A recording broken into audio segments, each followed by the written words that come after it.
I'm Logan Crawford, and right now on Spotlight, we're taking a look at a powerful book. It is called Persian Wars, Volume 1, Home and Away by Bahman Akhavan.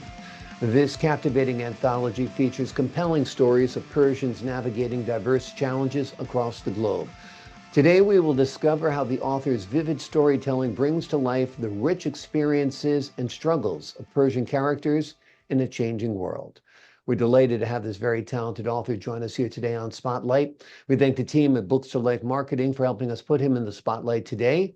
And we ask viewers like you to support authors like him by subscribing to our channel and by purchasing his important books. The links are below this interview. Bahman, thank you so much for joining us here today on Spotlight. Thank you for having me. Tell us a little bit about what inspired you to write Persian Wars and explore the diverse experiences of Persians around the world. Yes. But as you know, we had sort of a very damaging hiccup in the history of Iran, which used to be called Persia for most of its history. And I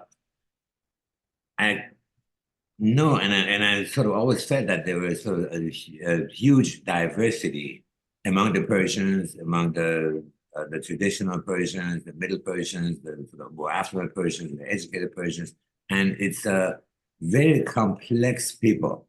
Mhm. And then I look at the history and even the mythology and the folklore, and it always reflected that. I think Herodotus said that Persians have this uncanny ability to adapt foreign cultures and to incorporate it into their own. And we've seen over the years how they've literally it's been invaded by the Arabs and by the Mongols, and basically great, glorious times, and very horrible and destructive times. And through it all, the Persians have somehow managed to adapt and survive. Mhm. And it sort of that inspired me to write basically not really the story of the of the Persian people. It's way too complex, and certainly not a story about Persians in exile, but how that spirit of adaptation has formed the variety of Persians across the globe. The stories are not just about Persians, Iranians in Iran, but it takes place. The stories that take place in New York, the stories take place in Haifa, they take place in Tehran, Singapore, London. So it's basically, and there's some very traditional people or people struggling with the conflict between modernization and the traditional customs. The This adaptation really sort of inspired me, this ability to adapt. And in all the stories, this adapting to a conflict becomes a sort of the theme in every story, told in a different way. And it's sort of a universal concept, and it sort of applies to everything. I just pick the Persian characters, but it's not really about Persians. It's about the ability to come to resolve conflicts. For example, I have a story of a young Persian woman who comes from a very traditional family, but she goes to university and has a sexual relationship with a Spanish archaeologist. And how does she reconcile that contrast, with the sort of basically the uh, uh, traditional following of family customs, and then the new individualized self-expression. Mhm. So it's about self-expression, it's about adaptation, and just happens to have Persian characters. Um, I have another story, for example, I think it appears in the second book, about a very educated woman who comes to New York, and her husband gets a postdoctorate study and a very good job offer, and she gets a very good job in a hospital. But she traditionally wears the hijab, which Mhm. is really uncommon among Persians abroad. It's What's ironic is that most Muslims abroad insist and fight for keeping their hijab. Persians fight for taking it off, and Right. but in her case, she does that. But she uh, it she feels that it's becoming a conflict for the opportunities for her, for she and her husband. And in all the stories, there's a catalyst that kind of eases that change or inspires that change and adaptation from what they're accustomed to and what is in their best interest to pursue. In this case, she meets a transvestite, black, gay transvestite in a bus who basically inspires her to discard her hijab and adapt to what is in the best interest of her and her family. So it's that same theme of adaptation and then being inspired to adapt and somehow having the courage to change and adapt is sort of highlighted in each story. In all the stories, there is a catalyst, an unlikely catalyst that sort of not really forces that change, but inspires that change. In another story, is a very sort of affluent, sort of high-class Persian, comes from a very wealthy family, a very comfortable family, pre-revolution, and she's made a very good life for herself. And her stance is that she's basically, because of her upbringing, she's sort of immune and she's isolated, insulated from adversities. And she finds out that her son has become a drug addict and is overdose on an addict. Her son happens to have a young girlfriend who is a stripper, something that she would otherwise feel is inappropriate to associate with. But then she gets inspired by that and her life story and how she overcame that. And so that becomes the kind of the venue by which she adapts to an understanding and an acceptance of, basically an unacceptable behavior in her life. Exactly. You deal with a lot of situations and issues that might be controversial in the Muslim world. Did you purposely want to open up those areas for discussion and dialogue? Not purposely, but the way I view it, Persians are Persians. Yeah. They were invaded by the Arabs, not really forced, but they accepted Islam as a religion. But even from the beginning, they sort of adopted their own version of Islam. So unlike this Islamic government right now, is pretty much an exception.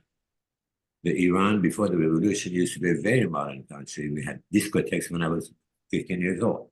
We had movie theaters. Nobody wore veil unless it was a funeral. I never stepped into a mosque.